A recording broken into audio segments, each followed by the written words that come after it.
വലിയ കാഴ്ചകളിലേക്ക്. ചേച്ചി അത് പുലിയല്ലേ, അത് ഇങ്ങോട്ട് തന്നെ വരുന്നത്. എന്റെ വാ പിടിക്കണ്ടേ, അത് ഒന്നും ചെയ്യില്ല. പാവാ വാ, ഈ കാടിനുള്ളിൽ ഒളിച്ചിരിക്കാം. അത് പാവാ പോയിക്കോളും. അത് പോയി, അത് പോയില്ലേ ചേച്ചി? ഈ കാട്ടിലുള്ളതൊക്കെ അറിയാൻ മതില്ലേ, നമ്മള് അച്ഛനുമില്ലാത്ത കുട്ടികളാണെന്ന് ഇന്നലെ ഉണ്ടല്ല.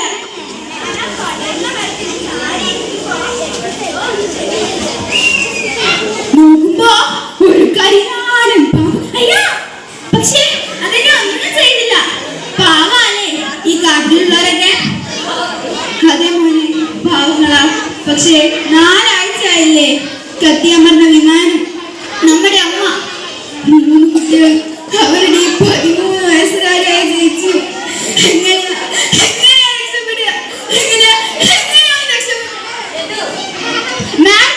വിശ്വസിക്കൂ, നിങ്ങളുടെ 4 കൊച്ചുമക്കളും ഈ കാട്ടിനുള്ളിൽ ജീവനോടെ ഇരിപ്പുണ്ട്. മൃദുശീല ശബ്ദം കണ്ടാൽ അവർ തീർച്ചയായും പ്രതികരിക്കും. മൈക്കിനുള്ളിൽ ശബ്ദമുണ്ടാക്കും മാഡം, പ്ലീസ് ട്രൈ.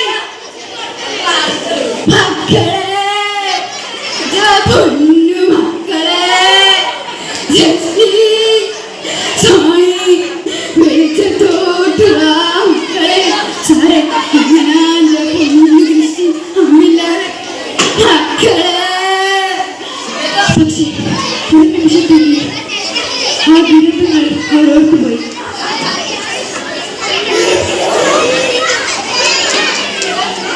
എന്തായാലും മിഠായിക്കളാ,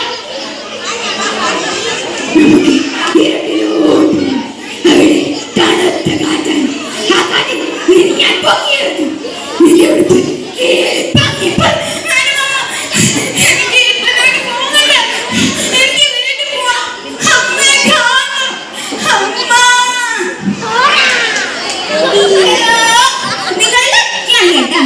ഒരു കൊച്ചു വണ്ടിയിൽ പാട്ടുപാടി വരുമ്പോ ഒരു പാണ്ടിൽ ഓരോ തട്ടുണ്ട്.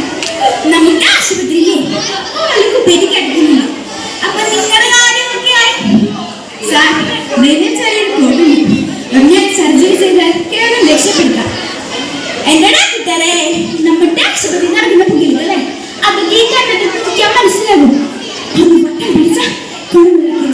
കിഡ്നി മുതൽ കണ്ണുവരെ വടികളാ. അപ്പൊ അതിന്റെ തന്തകളെ വിളിച്ചു പറഞ്ഞു, എന്തൊരു മസ്തിഷ്ക മരണം. അതിനാ മോളാ വെച്ച ഞാനെന്താ ചെയ്യും? പഞ്ചായത്ത് പ്രസിഡന്റ് പട്ടിയോട് പട്ടി കാണാതെ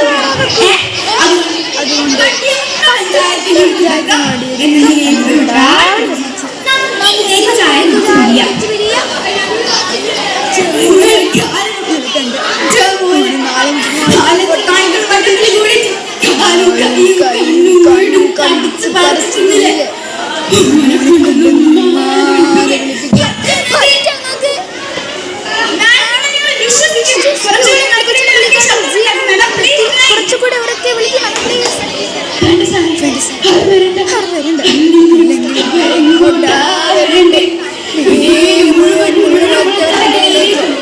മനുഷ്യ തീരുകളായ നാട്ടുമൃഗങ്ങൾക്കിടയിലേക്കും